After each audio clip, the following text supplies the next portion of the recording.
Hello बच्चों, welcome back to Harsh academy foundation class 9th और 10th। तो आज बच्चों हम करेंगे ग्रेविटेशन चैप्टर के न्यूमेरिकल को सॉल्व करेंगे। जो gravitation universal law of gravitation पे क्वेश्चंस आपको दिए हुए हैं, उन क्वेश्चनों को आज हम सॉल्व करेंगे। कई बच्चों को इन क्वेश्चन को सॉल्व करने में प्रॉब्लम क्रिएटेड होता है, ठीक है। तो अगर आपने कॉन्सेप्ट का लेक्चर्स देख रखा है तो बहुत अच्छी बात है।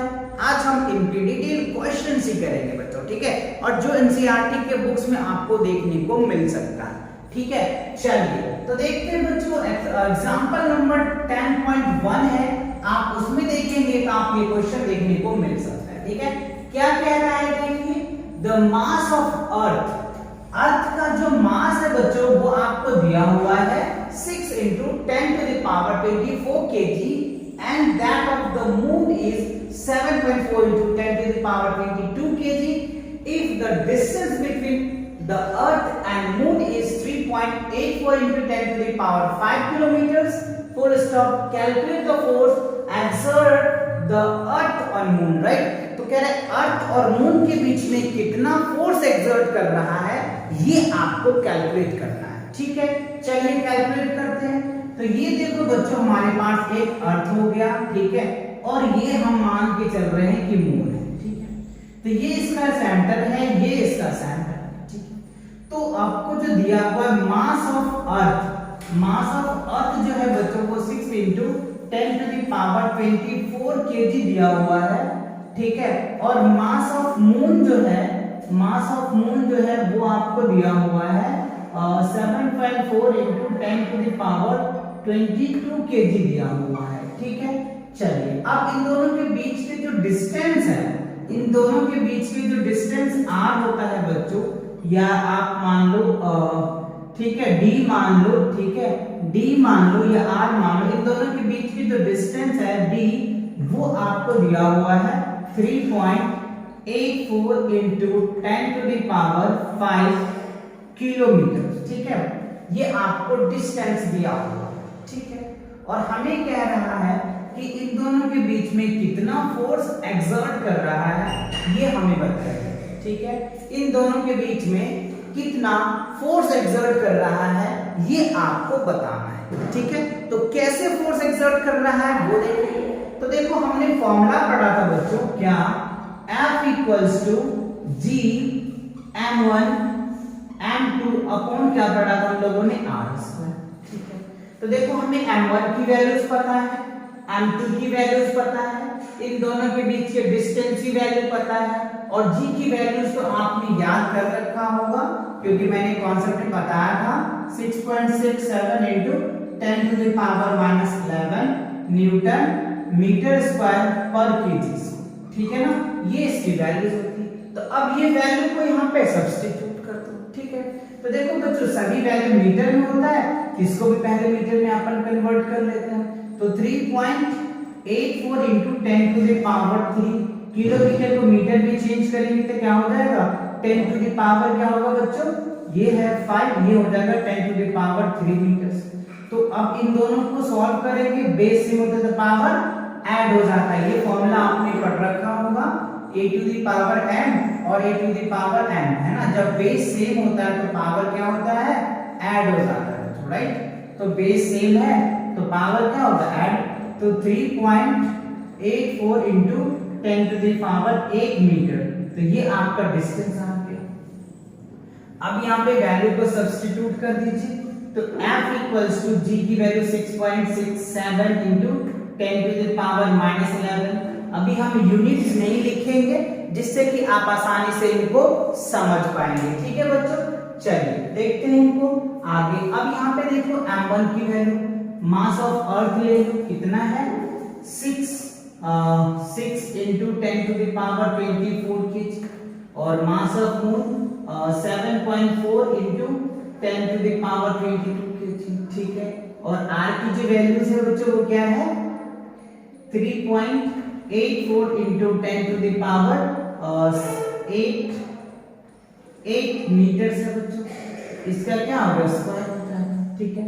चलिए अब इनको हम कैलकुलेशन करेंगे तो क्या आएगा, तो देख लो सभी को हम पावर को एक सेट कर लेते हैं और बिना पावर को एक सेट कर लेते हैं तो आप आसानी से उसको समझ पाएंगे। ठीक है, चलिए तो 6.67 इंटू हो जाएगा बच्चों 6 इंटू 7.4 और यहाँ पे 10 टू द पावर -11, ठीक है, प्लस 24 और प्लस क्या हो जाएगा 22। क्यों? बेस सेम होता है, पावर ऐड हो जाता है, बाय क्या हो जाएगा बच्चा, ये क्या हो जाएगा 3.84 इंटू 3.84 स्क्वायर है तो 2 टाइम्स लिख देंगे और यहाँ पे क्या हो जाएगा 10 टू द पावर 16। ठीक है, अब आप क्या करेंगे, इन सभी तीनों को मल्टीप्लाई कर लें और इनको मल्टीप्लाई करें। इसको मल्टीप्लाई करेंगे तो 296.148 आएगा, ठीक है, और इनटू 10 टू द पावर क्या हो जाएगा बच्चों, ये भी ऊपर जाकर के माइनस हो जाएगा, अभी दिखाएंगे। पहले इसको मल्टीप्लाई कीजिए तो क्या रिजल्ट आता है, चलिए बताइए मुझे कितना आएगा, 14.7456 आ जाएगा। और इसको अगर करेंगे तो क्या होता है बच्चों, इन दोनों को सॉल्व करने के बाद 19 आ जाएगा। ठीक है, अब इसे अगर इसको डिवाइड कर देते हैं तो 20.08 इंटू 10 टू द पावर 19 आ जाएगा।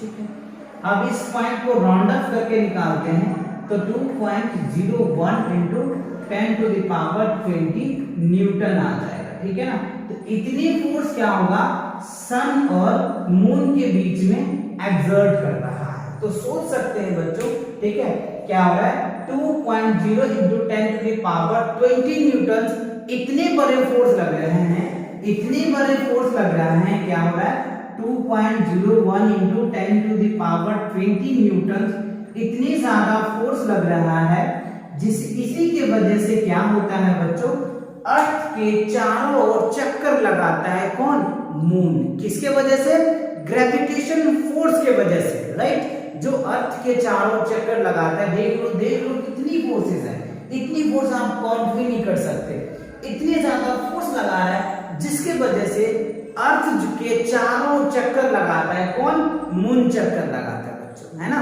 कितने फोर्स लग रहा है, आप देखो सिंपल सा, अगर एक मान लो आपने एक थ्रेड ले लिया और उसमें कोई ऑब्जेक्ट लेकर के मूव कराते हैं अपने और तो चार चक्कर घूमता है, तो सोचो इतना फोर्स लगाएगा अर्थ मून पे, तो अब डेफिनेटली है कि वो ऑब्जेक्ट उनके चारों चक्कर लगाएंगे। क्यों? क्योंकि इतनी ज्यादा फोर्स एक्सर्ट कर रहा है, राइट। तो आई होप ये क्वेश्चन अच्छे से क्लियर हो गया होगा। चलिए इसको नोट करते हैं और अब क्या कहते हैं बच्चों, सेम क्वेश्चन उसी के बेस पे है, क्या है, how does the force of gravitation between two object change when the distance between them is reduced to half, right? कह रहा है कि how does the force of gravitation between two objects change then the distance between is reduced of half, मतलब दो object के बीच distance जो है वो हाफ कर दिया जाता है, तो उस पे फोर्स कितना रिड्यूस करेगा वो हमें पूछ रहा है, राइट। चलिए तो देखते हैं, डू यू नो कि फॉर्मूला हम पढ़ता है F इक्वल्स टू क्या होता है, G m1 into m2 upon क्या होता है बच्चों, r square. F equals to G m1 into m2 upon में r स्क्वायर। और यहाँ पे हमने पढ़ा था कि r अगर क्या होता है, इनवर्सली प्रोपोर्शनल है, तो r अगर चेंज होगा तो ऑब्वियसली फोर्स भी चेंज करेगा, अपॉन उनके डिपेंड करता है कि r अगर इंक्रीज कर रहा होगा तो हमने ये पढ़ा था कि F क्या होता है, इनवर्सली प्रोपोर्शनल टू दैट। तो अगर R इंक्रीज कर रहा है तो फोर्स क्या होता है, डिक्रीज करता है, ठीक है। और अगर क्या होता है, R डिक्रीज करता है, ठीक है, तो फोर्स क्या हो जाएगा, इंक्रीज करेगा, राइट। ये मैंने आपको कॉन्सेप्ट लेक्चर में भी बताया था, राइट। क्यों? क्योंकि इनवर्सली प्रोपोर्शनल है, इस वजह से अगर दोनों के बीच सेपरेशन अगर डिक्रीज करता है तो फोर्स इंक्रीज करेगा। तो ऑब्वियसली यहाँ पे सेपरेशन क्या कर रहा है, रिड्यूस कर रहा है, रिड्यूस मतलब डिक्रीज कर रहा है, तो जब डिक्रीज करेगा तो फोर्स इंक्रीज करेगा, तो कितना करेगा वो हमें कैलकुलेट करना है, ठीक है ना। चलिए तो कैलकुलेट करते हैं, इसको फर्स्ट बोल देते हैं, ठीक है। अब दोबारा जो है F डैश अगर निकालते हैं तो क्या हो जाएगा, G m1 into m2 upon में क्या हो जाएगा, एरिया क्या हाफ है तो इसको हाफ करते हैं, ठीक है। अब देखिए तो g m1 into m2 upon में क्या हो जाएगा r स्क्वायर बाय 4 हो जाएगा। अब ये 4 ऊपर चला जाएगा तो 4 इंटू क्या हो जाएगा g m1 into m2 upon क्या होगा r स्क्वायर। तो देखो इसको हम क्या बोल सकते हैं f बोल सकते हैं ना, तो क्या बोल सकते हैं यहाँ से f डैश इक्वल्स टू क्या हो जाएगा 4 टाइम्स ऑफ f हो जाएगा, राइट। तो देखो यहाँ पे समझो कि अगर r रिड्यूस कर रहा है हाफ, ठीक है ना, हाफ रिड्यूस कर रहा है तो जो फोर्स होता है वो क्या होता है 4 टाइम्स होता है। फोर्स क्या हो जाता है 4 टाइम्स होता है। आप चाहो तो इसको आप नोट कर ले, अगर r को हाफ रिड्यूस करते हो आधे पे लाते हो तो फोर्स 4 गुना हो जाता है। अब इसी में कहीं अगर आपको अगर पूछ दिया जाता है कि r डैश इक्वल्स टू क्या होता है 1/3 होता है तो फोर्स क्या हो जाएगा f डैश क्या निकल के आ जाएगा 9 टाइम्स आ जाएगा बच्चों, ये याद रखना, ठीक है ना। अगर दोनों के बीच की सेपरेशन अगर 1/3 आता है तो फोर्स कितना आ जाएगा बच्चों आपके पास, फोर्स कितना आ जाएगा 9 टाइम्स आ जाएगा, ठीक है, ओके। अगर मान लो कि r डैश हमारा क्या होता है 4 टाइम्स हो जाता है तो f डैश कितना निकल के आ जाएगा, f डैश कितना निकल के आ जाएगा बच्चों 16 टाइम्स हो जाएगा। तो आप चाहो तो ये भी आप चाहो तो नोट कर ले अच्छे से, ठीक है। तो इसको फटाफट नोट कीजिए, देखते हैं अगला। ओके बच्चों क्वेश्चन नंबर 3 देखो कह रहा है कि what is the magnitude and what is the magnitude of gravitational force between the earth and 1 kg object on its surface. तो क्या है अर्थ के सरफेस, मान लो ये हम अर्थ मान लेते हैं, देखो मास ऑफ अर्थ क्या होता है बच्चों 6 × 10⁻24 kg, ठीक है। और कोई ऑब्जेक्ट है, मान लो यहाँ पे कोई ऑब्जेक्ट है तो इसका जो आपको मास दिया हुआ है मास ऑफ ऑब्जेक्ट 1 kg दिया हुआ है, ठीक है। और इन दोनों के बीच की जो डिस्टेंस है बच्चों, डिस्टेंस जो है जिसको आप रेडियस कह लें, वो रेडियस जो है वो आपको दिया हुआ है, या पता भी होगा 6.4 × 10⁻6 मीटर, ठीक है। तो अब हमसे पूछ रहा है कि चलो बताइए इसका मैग्नीट्यूड कितना होगा, मतलब f निकालना है, f की मैग्नीट्यूड निकालना है कितना होगा, ठीक है। f की मैग्नीट्यूड, मैग्नीट्यूड मतलब उसकी वैल्यूज क्या होगा, ठीक है। चलिए तो इसका फार्मूला लगाते हैं बच्चों, f का फार्मूला क्या होता है g m1 इंटू क्या हो गया m2 अपॉन में क्या हो जाएगा r स्क्वायर, ठीक है। चलिए अब इसकी वैल्यू कितनी, g की वैल्यू आपको पता है, g की वैल्यू क्या होता है 6.67 इंटू 10⁻⁻11 न्यूटन मीटर स्क्वायर पर केजी स्क्वायर, ठीक है। चलिए g की वैल्यू रखते हैं 6.67 इंटू 10⁻⁻11 और m1 की जो वैल्यू है इसको मान लो मास ऑफ व्हाट, तो 6 × 10⁻24, मास ऑफ ऑब्जेक्ट कितना है 1 kg अपॉन रेडियस कितना है बच्चों 6.4 × 10⁻6, तो इसका क्या होगा होल स्क्वायर, ठीक है। चलिए अब यहाँ पे क्या करेंगे 6.67 इंटू 6 इंटू 10⁻24 माइनस 11, ठीक है, अपॉन क्या होगा बेस से मतलब तो पावर ऐड हो जाता है, ये चीज मैंने आपको बताया था इससे पिछले वाले में भी, e to the power n और e टू दी पावर अगर n होता है तो बेस क्या हो जाता है ऐड हो जाता है, m प्लस n निकल के आ जाता है, ये फॉर्मूला पढ़ चुके हैं आप। तो यहाँ पे देखो ये और ये इन दोनों के बेस सेम है तो हमने यहाँ पे क्या किया ऐड कर दिया, प्लस माइनस माइनस हो जाता है, ठीक है।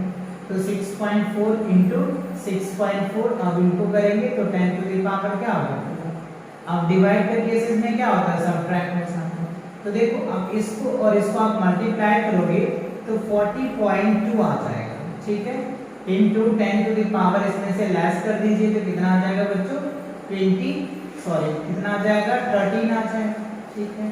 अब आप देखिए इन दोनों को मल्टीप्लाई करेंगे 16 डिजिट से तो 40.96 आ जाता है, ठीक है। और आप क्या करेंगे ये डिवाइड में है तो ऊपर लेके जाएंगे इनको तो माइनस का टोटल आ जाएगा, ठीक है। फाइनली अगर आप इसको डिवाइड करते हैं तो 0.98 इंटू 10 टू द पावर 1 आ जाएगा, ठीक है। 30 में से 12 लेस करोगे 1, ओवरऑल अगर आप इनको सॉल्व करते हैं, ठीक है ना, तो रिजल्ट क्या आ जाएगा बच्चों बताइए मुझे क्या रिजल्ट आएगा। तो यहाँ पे 10 से मल्टीप्लाई करोगे 9.8 यानी f जो है वो कितना निकल के आ जाएगा बच्चों, F यानी 1 kg का जो ऑब्जेक्ट होगा वो 9.8 न्यूटन हो जाएगा।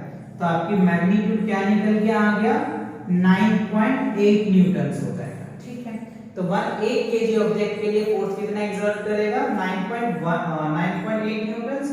अगर 2 kg होता है तो आप सेम कर सकते हो, 3 kg होगा, 4 kg होगा, या खुद का वेट का अगर आप निकालना चाहे तो आप यहाँ से निकाल सकते हैं। तो नॉर्मली जो हमारा 1 kg ऑब्जेक्ट के लिए वेट कितना होता है 9.8 न्यूटन होता है, किस पे, अर्थ के सरफेस पे। तो आई होप ये क्वेश्चन क्लियर हो गया होगा अच्छे से, आगे समझ में। चलो फटाफट इसको डॉट कर लो बच्चों। फिर ओके बच्चों, क्वेश्चन नंबर 4 देखो क्या कह रहा है। बहुत ही इंपॉर्टेंट क्वेश्चन है बच्चों, ये कई बार पूछे भी जाते हैं और डायरेक्ट ये क्वेश्चन आपको दे सकता है राइट एग्जाम में। चलिए देखते हैं, कह रहे what happened to the force between two object if, कह रहे क्या होता है दो ऑब्जेक्ट के बीच में फोर्स, कब, कंडीशन देखो पहला, the mass one of object will doubles and both the object mass will be doubles, right. तो देखो आपको ये फॉर्मूला याद रखनी है और ये अच्छे से याद कर लेना है कि G इक्वल्स टू क्या होता है m1 into m2 upon r square. यहां ध्यान देना। चलो मैं थोड़ी सी कॉन्सेप्ट को रिकॉल कराता हूं।